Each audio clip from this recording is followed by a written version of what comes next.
Bonjour et bienvenue, je m'appelle Anthony Touchard, vous écoutez Graines d'investisseurs, le podcast fait par un investisseur pour les investisseurs.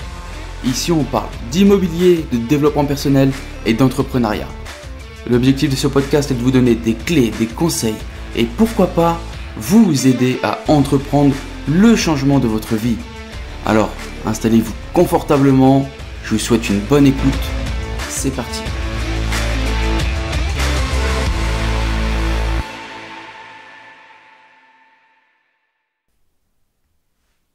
Bonjour et bienvenue tout le monde, c'est Anthony et c'est un plaisir de vous faire cet épisode aujourd'hui. J'espère que vous avez la forme, franchement, je suis chaud.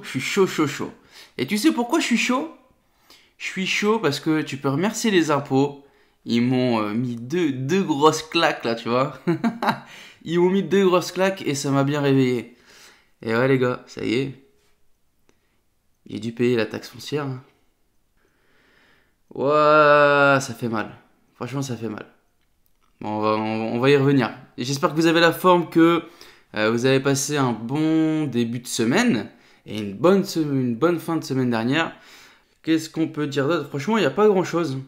Il n'y a pas grand-chose à dire, mais ouais, franchement, le point particulier entre nous, là, ouais, c'est les taxes. Hein. Putain, les taxes... c'est ok, hein, franchement, tu vois, c'est ok d'en payer.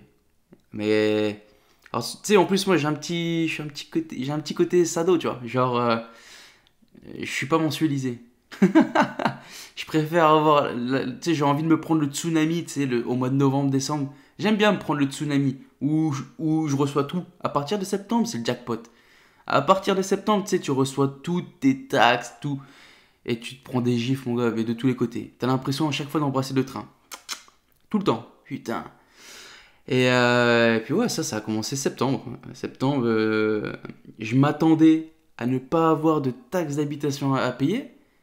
Surprise, motherfucker! Grosse taxe d'habitation.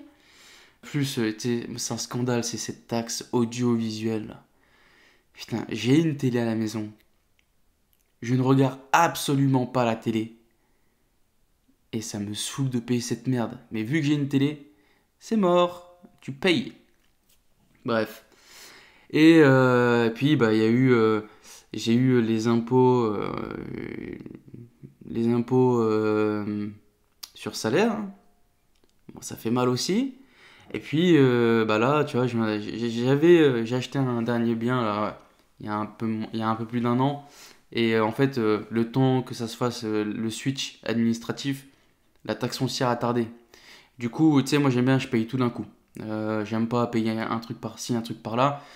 Je suis un ouf, je préfère tout garder et puis payer tout d'un coup. Comme ça, tu vois, ça me met une grosse claque. Et ça me dit qu'il faut que je fasse de l'argent. Parce que... Oh. Mais... et ouais, donc là, je viens de payer. Et putain, ça fait mal. Oh là là. Ah, ça fait mal. Hein. Quand tu te dis tout ça, t'as investi, puis tout part... pour les taxes, ça fait mal. Ça fait mal. Mais bon, c'est pas grave, faut garder la pêche, ça fait partie du jeu. Et puis, faut se dire que si tu commences à payer des taxes, c'est que normalement, t'es plutôt bien dans la vie. À moins que t'as carrément merdé sur tes investissements et que t'as fait un Pinel en commençant ou t'as acheté du nu alors que t'as une TNI à 40 et quelques et que t'as pas fait de travaux. Là, faut revoir toute la stratégie. Mais normalement, si tu commences à payer des impôts, que tu as fait ça de manière malin, normalement, ça veut dire que voilà, tu commences à être pas mal, tu commences à brasser toi aussi de l'argent, etc., etc. Donc normalement, tu sais, ça fait partie du jeu. Bon, sinon les amis, cette semaine, écoutez, ça y est, refin du confinement jusqu'au prochain. Je sais pas. J'espère pas. Mais donc, fin du confinement, ce qui veut dire reprise de visite. Ça y est, reprise de visite immobilière. Donc, ça y est, on va pouvoir aller faire ça de manière légale. Parce que j'avais été faire une visite comme un charlatan sous le manteau. Non, c'est on va pouvoir repartir en visite, donc ça c'est cool. J'ai rebooké des visites là, ça y est, parce que faut que je trouve un bien pour faire financer là, début janvier. Dans les 3 premiers mois là, faut que j'ai signé un compromis. Enfin, faut. Si je trouve une bonne affaire, ce qui est en bonne voie, parce que je commence à sentir deux trois effets positifs et de la crise, et j'ai trouvé deux trois trucs là. Donc on va les visiter. Alors sur le papier c'est bien, hein. Après faut voir réellement ce qu'il en est. Mais donc ouais, ça y est, reprise de visite, ça fait grave plaisir, on est chaud. Par contre, tu vois, ça fait plaisir. Par contre, les autres investisseurs, bah, ils sont dans le même mood, et donc ça fait pas plaisir. Bon, et vous, bah, j'espère que vous, c'est pareil, hein, que ça y est, vous êtes chaud, que vous avez remis la machine en route. Tu sais, t'as remis du charbon dans le feu, et là, ça reprend de la vitesse. On est chaud! Sinon, il y a quoi d'autre comme actualité? Ouais, j'ai noté fin du chauffage au gaz. Fin du système au gaz dans les logements neufs. Logements neufs. Bon, en soi, franchement, je vois pas trop le problème. Après, je vois pas non plus le problème avec le gaz en fait. Mais voilà, on entreprend une mutation pour le tout électrique. Et donc je me suis réellement penché sur le sujet. Et en fait, donc ils veulent remplacer au maximum par de l'électrique, mais ils veulent surtout aller vers une utilisation des matériaux combustibles, du bois et tout ce qui est similaire, tu vois. Donc on retourne un peu au système de chauffage d'antan. Alors bien sûr, tu vois, c'est pas les vieilles cheminées où t'avais les bûches, quoique ça fait quand même... tu vois, ça c'est stylé dans une maison. Si je me ferais une maison vraiment bien, tu vois, je pense que je mettrais une cheminée avec des bûches, tu vois. Ça donne un style. J'aime bien. Un petit style cosy. Mais, et puis ça chauffe bien, hein. Franchement, ça chauffe pas mal, hein. Donc, ouais, on retourne vers une utilisation des systèmes de chauffage d'antan. Et donc vers le bois. Donc le bois, ça comprend quoi? Ça comprend le pelé et tout petit quanti, quoi, tu vois. Donc fin du chauffage au gaz dans les logements neufs à partir de 2021.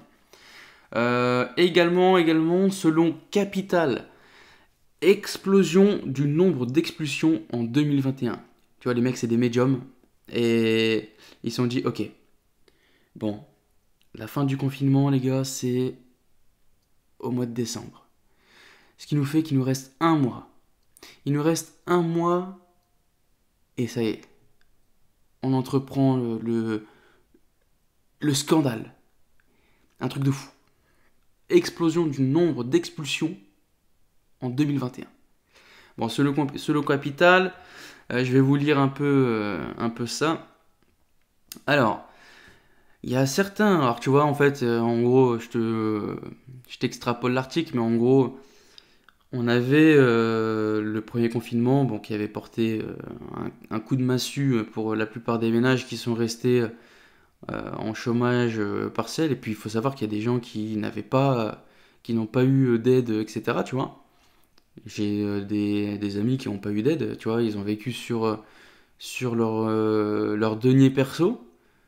Et tu vois, on n'entend pas parler de ces mecs-là. Tu vois, c'est cool, hein, on te montre les mecs au RSA, on a augmenté, on a donné des primes, etc., etc. Mais on ne te parle pas des mecs qui ont bénéficié d'aucune prime. Bref, c'est un autre sujet. Donc, premier coup de massue avec le premier confinement. Et puis, bah, les gens ont sorti la tête de l'eau avec la fin du premier confinement. Et puis, deuxième confinement. Bam! Donc, deuxième confinement, parfois synonyme de rechute. En gros, on t'explique que voilà, il y a certains ménages qui sortaient à peine la tête de l'eau. Avec ce nouveau confinement, bah, ils ont rechuté. Et quand Capital échange avec les personnes qui étaient déjà en difficulté, et parfois même en situation d'impayé, qui avaient eux repris le paiement du loyer, et ben bah là, tout est remis en question. Donc Capital se demande si il va pas avoir un risque à partir de 2021, tu vois, avec les délivrances d'actes de procédure, etc. la paralysie des tribunaux, etc., etc., etc. Bref, moi, franchement, je pense pas. Explosion des loyers impayés, je sais pas. Je pense pas. Je pense pas qu'il va y avoir une explosion. Après, tu vois, si normalement, après, tu vois, c'est une situation assez spéciale. Il faut pas être con. Je pense que à situation extraordinaire, mesure extraordinaire. Alors bien sûr, je te dis pas d'offrir le loyer comme on te propose contre une déduction, contre une déduction fiscale, tu vois. Je te demande pas de manger cette carotte de merde, mais sois complaisant. Alors bien sûr, moi je sais que j'ai une de mes locataires qui est en situation normale, traîner des pieds pour payer. Bah, je te jure que elle me fait ça, mais y a pas, je comprends pas. C'est un scandale. Je lui fais un scandale. Je fais le gros cassos pour la virer parce que je sais que elle, c'est pas une locataire, c'est pas une locataire fiable. Par contre, tu vois, j'ai un autre cas avec un petit couple de personnes plus ou moins âgées qui eux m'ont toujours payé en temps et en heure. Bah, tu vois, je sais que eux, si demain ils m'expliquent que voilà, bah, c'est difficile pour eux, etc. Pour eux, je serais capable de ne pas encaisser un loyer. Pour eux, je serais capable de faire ce geste. Parce que c'est des mecs, je sais, qui sont de bonne foi, ils m'ont toujours payé en temps et en heure. Le mec, il entretient bien son logement, etc., etc. Donc tu vois, pour eux, je serais capable de faire le geste. Par contre, pour l'autre, non, non. Donc voilà, je pense que, et j'espère vraiment, j'espère que ça y est, c'est fini, et qu'on va arrêter ce yo-yo confiné, déconfiné, reconfiné, déconfiné. Ouais, c'est bon, franchement, à un moment, j'aimerais bien vivre. Puis tu vois, normalement, cette année, je devais profiter un max. C'est un truc de ouf. Cette année, je m'étais dit, ok, j'avais prévu plein de voyages. Et putain, mais tout est tombé à l'eau. J'ai prévu. Et le pire dans tout ça, c'est que mes voyages qui étaient prévus l'année dernière, j'ai pas fait le gars. Tu vois, j'ai pas voulu me faire rembourser. J'ai pas voulu me faire rembourser et du coup, j'ai rebooké mes vols et je les ai rebookés beaucoup plus tard. J'avais plein de vols EasyJet. EasyJet, je les ai bookés, je les ai rebookés, etc. Bon, toujours la merde, du coup, je les rebook encore plus tard. C'est des vols de merde, ça, tu vois, c'est des vols intra-France, donc c'est pas trop grave. Mais j'avais des vols long courrier. Tu vois, je devais partir, par exemple, en Thaïlande l'année dernière. Je devais partir au mois de avril ou mai. Et bref, avec le confinement, c'était dead. J'ai pas été con, tu vois, j'ai repoussé, j'ai rebooké mon vol, mais j'ai rebooké un an. Je me suis dit, ok, normalement, attends, mars 2021, on va être pas mal, ça va le faire. Et donc j'ai rebooké. Putain, ça fait un an, ça va faire un an. En mars 2021, normalement, je dois partir. J'ai pas reçu un mail de la compagnie pour me dire que en taille, euh, en gros, tu vois, je dois partir pour 3 semaines. Et en gros, je vais arrivé là-bas, j'ai 2 semaines de confinement à l'hôtel. Tu vois, à un moment, c'est bon, et il faut apprendre à vivre, et faut apprendre à vivre, tu vois, avec le virus. Il est là, ça y est. Bref, on va pas, je vais pas faire une émission politique, là, on est entre investisseurs, tu vois, mais voilà, en tant que consommateur de voyage, bah, voilà. Donc à un moment, c'est bon, faut vivre avec le Covid, apprendre à vivre avec. De toute façon, dans tous les cas, il sera là pendant encore quelques années, et puis voilà. Bref, tournons cette page d'actualité incendiaire, et puis parlons du sujet du jour. Alors les amis, sujet du jour, sujet du jour. Qu'est-ce que j'ai choisi? J'ai décidé de parler de quelle stratégie utiliser. Alors j'entends par là en fait, j'entends par là comment définir sa stratégie à long terme. En gros, parce que tu vois, il y a des gens qui commencent à investir. Alors t'as de tous les bords, il n'y a pas de problème, tu vois. Chacun a sa raison. Et je vais te dire, hein, moi, au tout début, attends, je vais y venir. il y a plusieurs stratégies. Soit tu investis qu'en nom propre, soit tu fais de l'investissement en société. Et puis, tu sais, dans divers trucs, il y a pareil. T'investis en nu, t'investis en meublé, t'investis en SCI, t'investis en SAS. Bref, dans cet épisode-là, je vais pas vraiment détailler l'investissement en société. Je vais juste expliquer grosso modo, mais en gros, l'investissement en société, ça fera partie d'un épisode vraiment consacré à l'investissement en société, parce qu'il y a tellement à dire sur la société que j'ai pas envie de donner énormément d'informations et que tu vas plus rien suivre, etc. Donc ça fera partie d'un épisode un peu plus tard. Mais quelle stratégie utiliser? Parce que voilà, on a tous été débutants, même si toi aujourd'hui t'as encore rien investi et que tu te renseignes, etc. Tu peux te poser la question, comment j'investis? Est-ce que je vais créer? Parce que tu vois, il y a un phénomène de mode et j'ai pas été le seul à le remarquer, mais à un moment, c'était investir en SCI, c'était à la mode de fou. C'était ah ouais, je vais investir en SCI, je vais investir en SCI. Sauf que bah il y a des avantages, il y a des inconvénients, tu vois. Puis après, en ce moment, c'est la holding. En ce moment, mec, la holding, c'est un truc de fou. Tout le monde parle de holding. Mec, t'as un studio. Qu'est-ce que tu parles de holding? T'as un studio où t'as pas encore investi. Même moi, là, actuellement, je suis même pas encore en train de me poser la question de la holding. Donc, il faut être en accord, en adéquation, tu vois. Faut définir vraiment sa stratégie à long terme et pas faire des choix à la légère, parce que c'est des choix qui vont te lancer pour quelques années. Si tu fais le choix d'investir en société, demain tu vas pas dire oh, c'est bon, vas-y, je vais le racheter en nom propre. Ou vice-versa. T'achètes un truc en nom propre et tu dis ah, vas-y, je vais l'acheter en société. Parce que mec, tu vas prendre des frais. Tu vois, si tu l'achètes en nom propre et que tu veux le basculer en société, ça se bascule pas comme ça, hein. Donc soit tu le fais une vente à toi-même et t'achètes sur ta société et puis là tu vas te manger des frais et plein de trucs derrière. Faut avoir une vision long terme, tu vois, tu peux pas faire un investissement en regardant sur 1 an ou 2 ans. Non, faut vraiment que l'investissement immobilier c'est pas du one shot, c'est quelque chose où ça va durer dans le temps et faut avoir une vision au minimum à 5 ans. Si t'as pas de vision à 5 ans, bah n'investis pas, tu vois. Ou si t'as pas de vision à 5 ans, ça veut dire que voilà, tu veux peut-être juste t'acheter ta RP, t'acheter un studio et basta. Mais si t'as vraiment envie, et j'espère que sur cet épisode, enfin sur ce podcast, j'ai des gens qui veulent investir à mort, j'ai des gens qui veulent devenir libres, qui grâce à leur investissement vivent et pas grâce à leur salaire.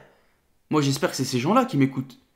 Tu vois, j'ai pas envie d'un Michel qui veut juste acheter sa maison, craquer toute sa capacité d'endettement pour s'acheter sa maison 3 chambres qui coûte 615 000 euros et voilà. Non, moi je veux des mecs qui achètent plein, tu vois, je veux du 5, 10, 15, 20 lots. Voilà. On va se calmer parce que je sais pas pourquoi je monte en pression. Je sais pas pourquoi. Bref, on va revenir. Alors, stratégie non propre, stratégie société, tu vois, pour moi, il y a ces deux sociétés, ces deux stratégies-là.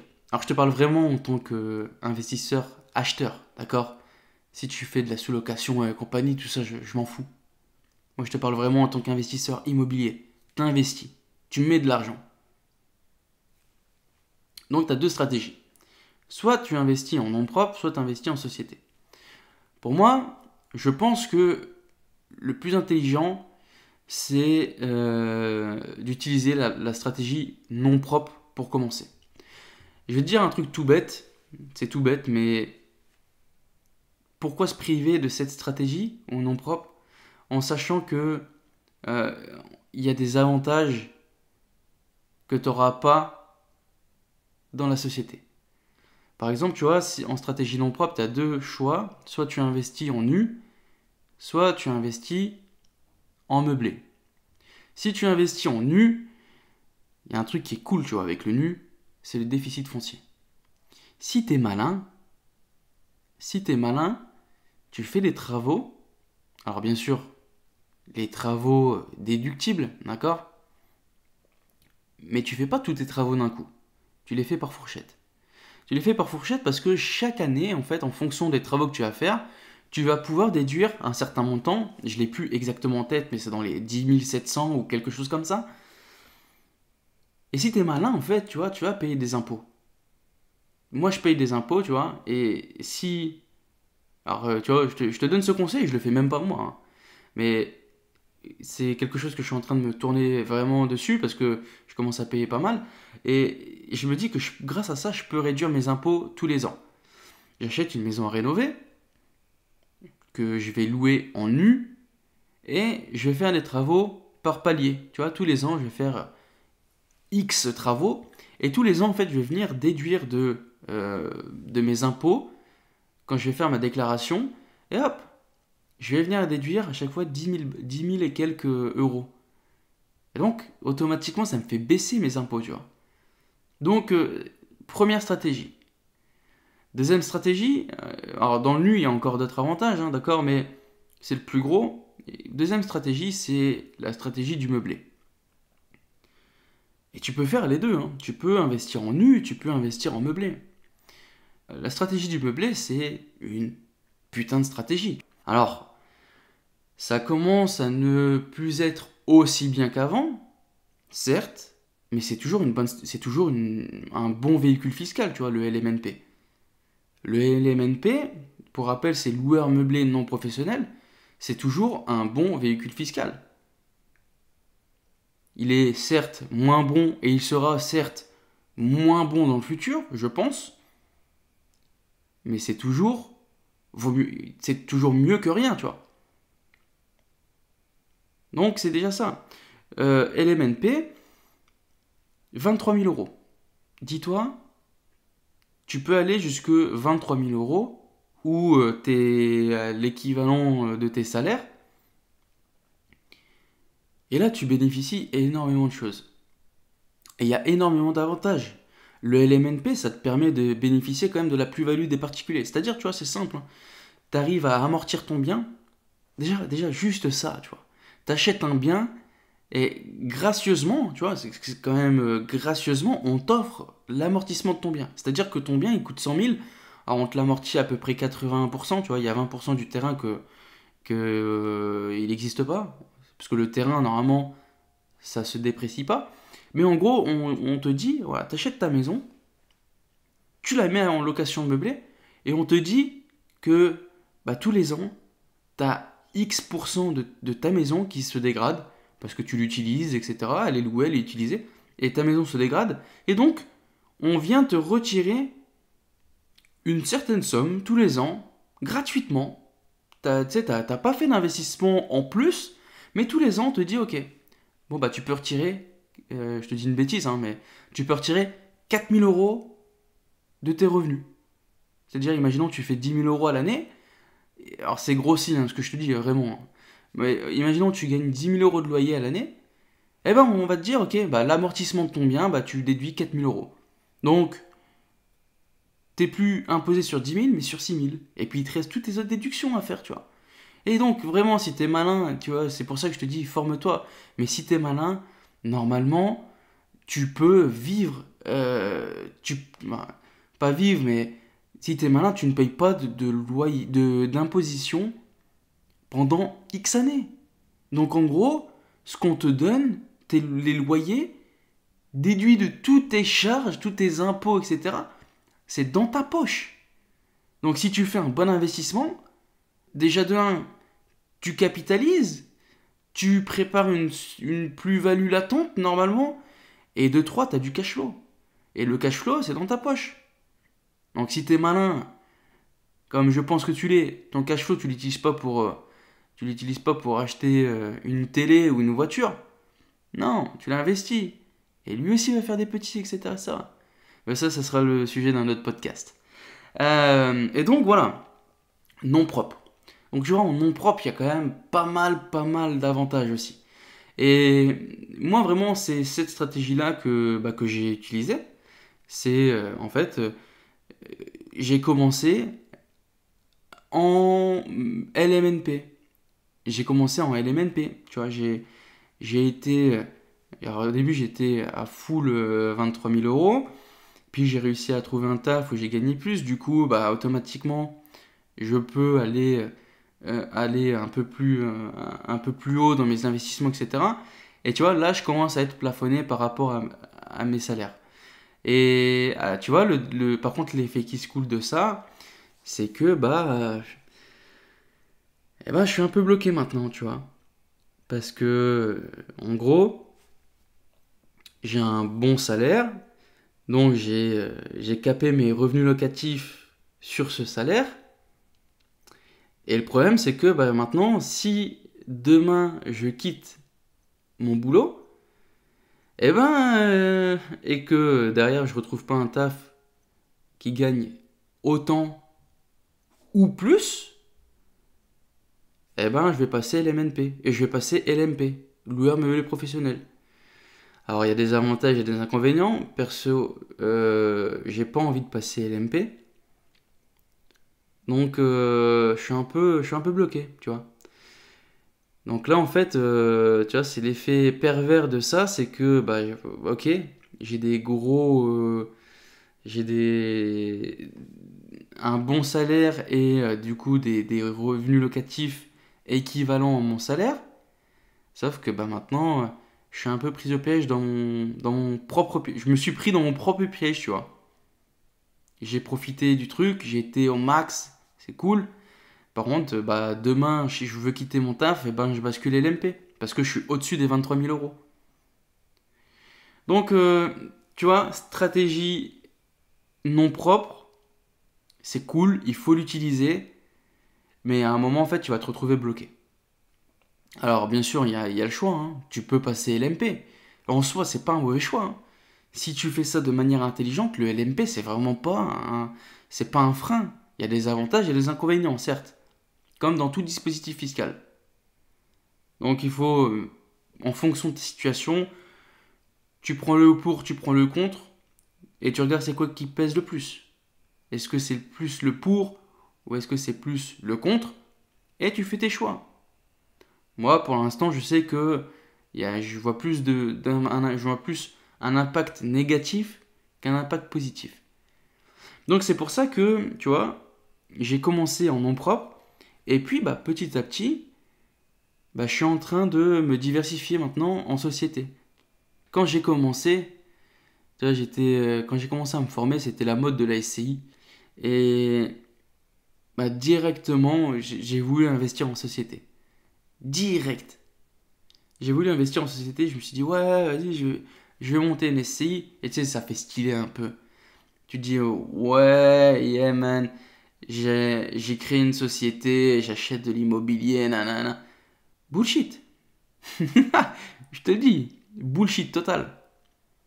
Parce que j'avais zéro stratégie derrière. En fait, c'était à la mode et j'ai suivi les vidéos qu'il y avait sur YouTube, tu vois. Et bullshit. Et heureusement, ça va, je suis pas trop con. Derrière, j'ai quand même bien réfléchi et j'ai vu que c'était de la merde, que je commençais à faire de la merde. Parce que il y a des avantages et il y a des inconvénients de la société.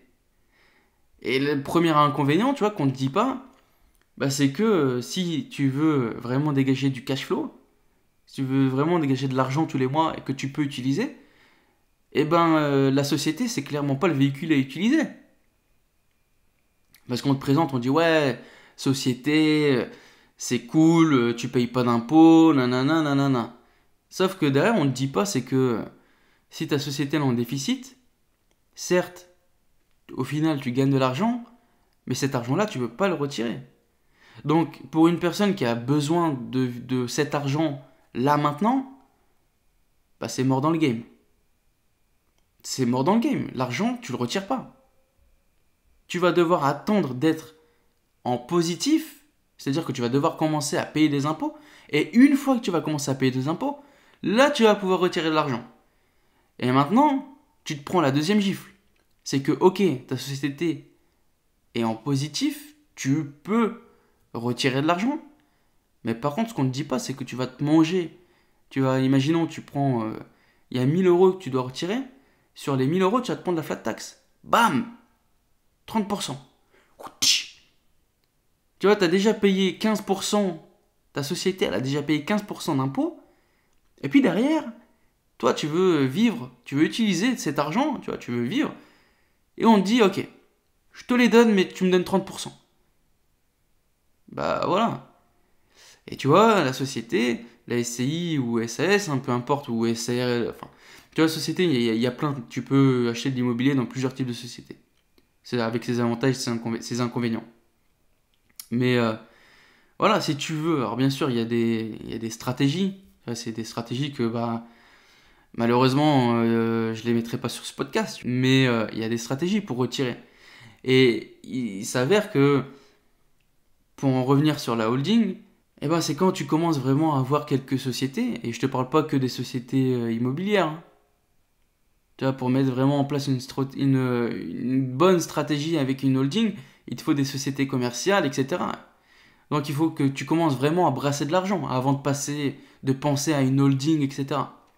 Et tu vois, la société, c'est bien, mais en moyen de diversification. Moi, ce que je recommande à chaque fois à tout le monde, quasiment, alors bien sûr, c'est adapté à la situation de la personne, hein, mais il faut commencer en nom propre. Tu profites, tu profites d'aller soit de faire du nu, soit de faire du foncier, enfin, de soit de faire du nu, soit de faire du meublé. Et une fois que tu arrives, que tu as capé un peu tes revenus, et que tu arrives dans les seuils max, eh ben, normalement là, tu as assez d'argent pour vivre. Même si tu gagnes un SMIC, dis-toi que le LMNP, tu peux aller jusqu'à 23 000 euros de loyer. Normalement, t'es malin, 23 000 euros de loyer, tu peux commencer déjà à toucher un petit pesos tous les mois, tu vois. Si tu as fait le bon investissement, bien sûr. Donc, une fois que tu as franchi ce seuil-là, tu arrives aux 23 000, bah stop, ça y est. Tu te bloques, soit tu arbitres et tu rachètes, etc. Peu importe, mais une fois que tu as franchi ce seuil, 23 000, quand tu arrives aux 23 000, bah continue à investir, mais en société. Voilà, tu investis en société. Tu montes une SCI, tu montes une SS, voilà, en fonction de tes objectifs, SARL, etc. Tu montes, je sais pas, si tu es en couple et que ta compagne ou ton compagnon est dans le même mood que toi, vous achetez ensemble. Tu veux acheter avec tes parents, t'achètes avec ton frère, t'achètes avec des amis, enfin, peu importe. Par contre, un conseil, la personne avec qui tu te mets en société, attention, l'association en société, c'est un mariage, hein. Clairement, hein. Ça faut en être conscient. Et puis c'est pas tu te dis oui bah vas-y je vais investir là puis après je vais me barrer, je quitterai la société. Non non non non non non non. Malheureux, ça se passe pas comme ça, hein. Juste je te donne un exemple, hein, mais quand tu vas contracter un prêt dans une banque en étant une société, une SCI par exemple, tu t'engages personnellement. C'est-à-dire que quand tu as ton prêt, on te demande de signer, de noter en manuscrit, ok, je m'engage à ça et à rembourser indéfiniment jusqu'à ce que je meure, en gros. On te dit que si ton associé, lui, ne peut plus payer, bah toi mec, tu vas raquer. Tu vas raquer. Et t'engages tes biens propres, hein. Tu vois, t'as acheté ta petite maison avec Monique, t'as investi en société avec un loser, et il t'a fait de la merde, et puis là, vous êtes out, hors du game. Par contre, le prêt, faut le rembourser. T'as pas assez, il a pas assez. Lui, il a zéro bien, et toi, t'as ta petite maison avec Monique. Bah, malheureusement, Monique, viens, on va vivre ailleurs, dans un camping-car. Donc, l'investissement en société, très, très, très important de connaître la personne. Il faut que vous soyez, et surtout, il faut que vous ayez la même vision. Si pour toi, tu vois, moi en société, j'investis avec des gens, déjà c'est des amis que je connais depuis très très très longtemps, et on a la même vision. Tu vois, c'est de l'argent qu'on n'a pas besoin. C'est de l'argent que, tu vois, quand j'investis en société, je cherche à capitaliser. Tu vois, je veux faire une arme de destruction massive. Je veux que mes diverses sociétés, bam, ça gonfle, ça gonfle, ça gonfle. Tous les ans, on est en positif. On prend, tu vois, comptablement, on est en négatif. Mais l'argent sur le compte, il gonfle. On est là et on attend, on attend, on attend. Et mec, je vais te faire un putain d'apport un jour ou l'autre. Et on va viser des grosses sommes. Et on a la même vision. Alors que tu vois, si tu serais avec un mec, toi, tu vois, tu as cette vision-là. Tu te dis, ok, je vais me priver 5 ans. Et puis, après, je vivrai bien. Toi, tu as cette vision-là. Qui est vraiment top, tu vois. Ça, c'est la Rolls-Royce du mindset. Et puis, tu as ton pote avec qui tu t'es associé. Lui, il est là et puis il se dit ah ouais, on va faire combien tous les mois? 400. Ok. Tous les mois, je vais prendre cet argent et puis je vais le dépenser. Bah, conflit d'intérêt, tu vois. Donc ça va pas, il faut vraiment trouver la personne adéquate et qui a la même vision que toi. Si tu prends une personne qui est, toi t'es A et lui il est carrément Z, bah ça va pas fonctionner. Ça va clairement pas fonctionner. Donc voilà. Bon, petit résumé du coup sur ce que je vous disais. Moi je pense, alors bien sûr c'est que mon avis, hein, d'accord. Ça n'engage que moi. Mais je pense que la bonne stratégie à adopter c'est de commencer en nom propre. Il faut commencer en nom propre quand tu commences, bah voilà, tu mets en place ta vision. Il faut que quand tu commences, tu aies une vision long terme. Que tu te focuses et tu te dis ok bah dans 5 ans je serai là, dans 10 ans je serai là, comment je vais faire? Tu sais, ça peut paraître un peu fantaisiste ce que je te dis, mais vraiment, je te jure que vraiment, ça fonctionne comme ça. Ça fonctionne comme ça, il faut que tu te donnes des objectifs à atteindre. Et si tes objectifs sont vagues, bah, les résultats ils seront vagues aussi, tu vois.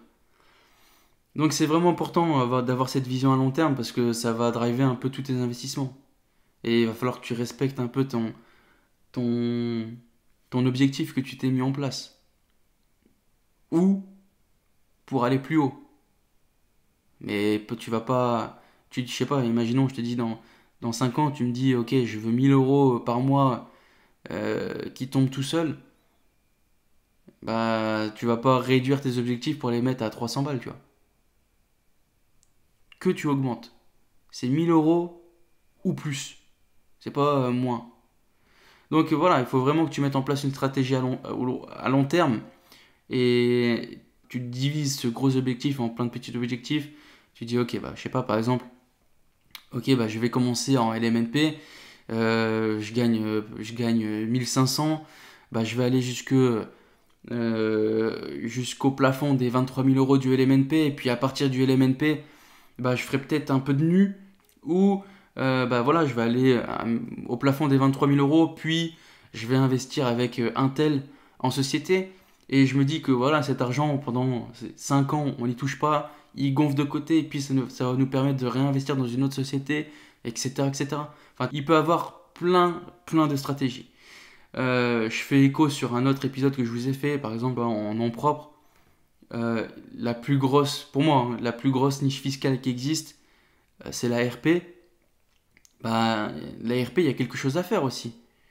Là, j'en ai pas du tout parlé dans cet épisode, mais la RP, il y a quelque chose à faire. Résidence principale, plus-value, jackpot. Jackpot. T'achètes une merde, tu passes un petit coup de balai, un petit coup de peinture propre, tu mets du double vitrage, petite déco, design, etc. Tu la revends, plus-value, jackpot. Tu t'es pris 30, 40 000 balles dans ta poche. Véridique. Alors bien sûr, tout dépend où t'es placé, si t'as bien acheté, etc. etc. À chaque fois je mets des guillemets, mais si t'achètes n'importe quoi... tu vois, par exemple là, je vais te donner un exemple. Comme tu sais, je suis en train de regarder pour acheter ma RP. Et j'ai trouvé un logement hyper cool. Franchement, je me dis, je pourrais faire un truc de fou. Alors déjà, tu vois, avec ma copine, on n'est pas d'accord parce que alors elle est pas investisseuse. Je suis en train de la travailler au corps, laisse tomber. Mais ça y est, à partir de l'année prochaine, on commence à investir ensemble. Mais tu vois, là, vraiment pas ce truc-là. Quand je lui montre les biens que je veux acheter, elle est limite en train de chialer. Elle est en train de faire une crise. L'œil gauche, il répond plus. Le sang n'arrive plus. Je suis obligé de la mettre en PLS parce qu'elle comprend pas mes choix. Et elle me montre des trucs. C'est beau, tu vois, c'est cool. Par contre, moi, investisseur, je me dis, j'achète ça, je suis dans la merde. Je me dis, j'achète ça, jamais de la vie, je ferai une plus-value. Donc, il y a conflit d'intérêts. Et quand je lui montre les trucs que j'ai envie d'acheter, tu vois, c'est des trucs flingués, bien sûr. Bien sûr, trucs flingués. Et tu vois, où j'habite là, c'est le prix, c'est vraiment cher. C'est vraiment cher et putain, même il y a des trucs, c'est tellement flingué et que c'est tellement cher que même si je le rénove, bah je suis même pas sûr de rentrer dans mes frais. Parce que c'est tellement cher que le prix de la rénovation, bah c'est un prix fixe, hein, tu peux pas tirer. Tu vois, je peux pas faire une rénovation totale à 300, à 300 euros du mètre carré. C'est pas possible. J'ai quand même un coût fixe. Et le problème, c'est que le coût d'achat, il est tellement élevé, et le coût de rénovation, il est tellement élevé, que jamais de la vie, euh, même si je fais un bien haut de gamme, jamais de la vie, je vais rentrer dans mes frais. Donc là, tu vois, je suis sur un dilemme, c'est est-ce que je prends un peu plus petit, et puis bah, je mets en place cette stratégie-là d'achat-revente RP, et puis voilà, je suis en plein dilemme. Et puis à côté, bah, j'ai ma copine qui me met en pression à me dire oh, gna, gna, ça serait bien qu'on achète, on est locataire. Ouais, ouais, ouais, je sais, mais j'achète pas. Elle me montre des trucs où limite on met tout notre endettement là-dedans. Alors je suis en train de la former petit à petit, elle commence à apprendre, mais pour l'instant c'est compliqué. Le reformatage est compliqué, mais ça va le faire. Donc voilà, voilà. J'en ai tout du coup. Ouais, donc ouais, stratégie de la RP, bah, tu vois, c'est un gros pilier la RP. Tu peux faire, si t'es un peu malin, t'es jeune, c'est même pas une question de jeunesse, mais tu vois, comme je te dis, bon, on vit pas avec les regrets, hein, on assume. Mais moi j'aurais su, j'aurais acheté, à mes 20 piges, j'aurais acheté un studio. J'aurais fait ma RP, j'aurais revendu plus-value, j'aurais acheté un T2 ou un T1. T1 bis, tu sais, les une chambre. Pareil, Renault, je revends, T2, T3, et normalement, tu fais ça 3 4 fois, ta RP, ça y est, tu la payes cash après, si t'es malin. Tu vois, il t'en faut peu, hein, franchement. Alors bien sûr, si t'es à Paris, comme d'hab, hein, Paris, les gars, c'est un autre game, vous êtes ailleurs. Les conseils que je donne, c'est pas pour vous. Mais tu vois, stratégie de l'ERP, par exemple, un cas tout simple, hein, je viens du nord de la France, où l'immobilier est quand même assez attractif. Bah, tu fais 3 4 fois une opération d'achat-revente RP, mec, je peux te dire que normalement, si t'as été malin, tu peux t'acheter une maison de 90 mètres carrés cash. Neuf, hein, enfin, un truc vraiment refait à neuf, hein. Cash, avec big terrain, la petite allée devant et tout, tu vois. Si t'es malin, voilà, dans l'immobilier, il y a vraiment de l'argent. Il faut vraiment, c'est vraiment accessible quand même à énormément de gens. Et dans l'immobilier, il y a énormément d'argent. Je prends l'exemple de ma copine. Que les biens que je lui montre où je sais qu'on pourrait faire des trucs de ouf et que je pourrais revendre ça de dingue, bah elle n'en veut pas. Parce que, voilà, travaux, elle n'arrive pas à se projeter, etc. Et la plupart des gens, la plupart des particuliers pas investisseurs, ils sont dans ce cas-là. ils sont dans ce cas-là. Tu vois, là, je lui montre un bien où il y a juste les murs et il y a tout à refaire. Jamais de la vie, elle va l'acheter. Par contre, je lui vends ce même bien refait à neuf, le double du prix affiché, elle va l'acheter. Elle va l'acheter. Parce que je sais comment, je sais sur quel déco faire, tu mets le bien en avant de telle façon, etc. Tu mets du beau parquet par terre, etc. Ça y est, elle signe. Au notaire, elle signe direct, ça y est. Il y a des choses à faire, etc. Donc voilà, voilà, voilà. Bon, je vais clôturer cet épisode juste pour revenir sur un truc, mais vision long terme. Vision long terme, si on pouvait résumer l'épisode d'aujourd'hui, c'est voilà, il faut avoir un focus, que tu te mettes un objectif à long terme et que bah, petit à petit, tu divises ça en tâches, en sous-tâches, etc. Et puis un pas après l'autre, etc. Et puis tu vas avancer vers ton projet. Mais il faut voilà, mettre en place une stratégie long terme. Et puis, moi je te dis, hein, ma stratégie c'était de commencer en nom propre, continuer, continuer, continuer. Dès que voilà, je savais que dès que j'ai commencé à franchir la barre des 23 000 euros de LMNP, je pouvais aller au-dessus grâce à mes salaires, mais j'ai commencé à investir en société. Alors après, c'est pareil, tu vois, 23 000 euros, soit tu utilises ce seuil, soit tu trouves un autre taf qui te fait gagner plus. Il n'y a pas de secret, hein. Pour investir en immobilier, tu as besoin d'un travail. Ça n'existe pas, les gens qui investissent au RSA et qui achètent, c'était la bonne époque, ça, comme on dit. C'est la bonne époque. Maintenant, il te faut un CDI. CDI, sacro-saint, tu vois, c'est le Graal. Oh, t'arrives, t'arrives à la banque, t'as la petite auréole sur toi. Oh, il a un CDI. Clairement, hein. Donc, sois malin, soit tu trouves un autre taf, et je sais que c'est pas donné à tout le monde de trouver de doubler son salaire, par exemple. Mais voilà, après, sinon, bah, société.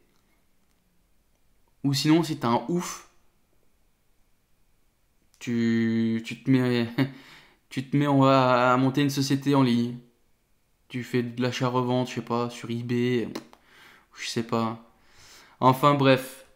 Bon voilà les amis, c'était le sujet du jour.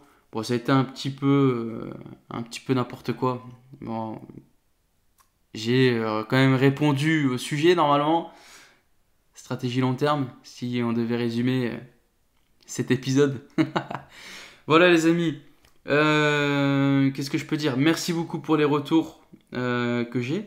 Et merci pour les propositions de sujets. Il y a des sujets que je connaissais pas. Comme j'ai un auditeur qui m'a proposé de parler de la consommation électrique avec les panneaux photovoltaïques et la revente d'électricité. Ça peut être un podcast sympa à faire. Donc ça sera sûrement le sujet d'un autre podcast. Et puis voilà, donc merci beaucoup, merci pour les remerciements, etc. Les amis, je compte sur vous. J'ai besoin de vous. Allez sur toutes les plateformes de stream, toutes les plateformes de podcast, etc. Faites connaître le podcast, les amis. Oh, faites connaître le podcast. Likez, partagez. Instagram, envoyez-moi du lourd. Je veux du sale. Likez, partagez, faites connaître. Apple Podcast, les amis. J'ai pas de commentaires, il n'y a rien. Wow, c'est cool, merci beaucoup. Sur Insta, impeccable. Mais le problème, c'est que c'est pas Insta qui va me faire référencer le podcast. C'est pas Insta, c'est les reviews, les likes, etc. Donc, les amis, vraiment, à la fin de cet épisode, stop, bam, tu vas sur la fiche du podcast. Elle est belle, c'est ma gueule dessus. Tu vas dessus, petit fond orange, petit micro, je sais pas si t'as vu. T'as vu l'effet? Donc, tu cliques sur ce podcast et tu likes, tu lâches une review. Et merci, nanana, podcast de qualité. Non, tu mets ce que tu veux. Ou si t'aimes pas, tu mets une mauvaise note, je m'en fous. Donc voilà, vraiment je compte sur vous les amis. Faites connaître et puis partagez autour de vous. C'est gratuit. C'est gratuit. Vous n'allez pas payer si vous partagez cette info. Voilà les amis. En tout cas, écoutez, je vous souhaite une bonne semaine. Plein de bonnes choses. Vraiment, c'est tout le mal que je vous souhaite. Plein de bonnes choses. J'espère que vous allez passer une bonne fin de semaine et un bon week-end. Reposez-vous bien et puis prenez soin de vous. Ciao, ciao, ciao!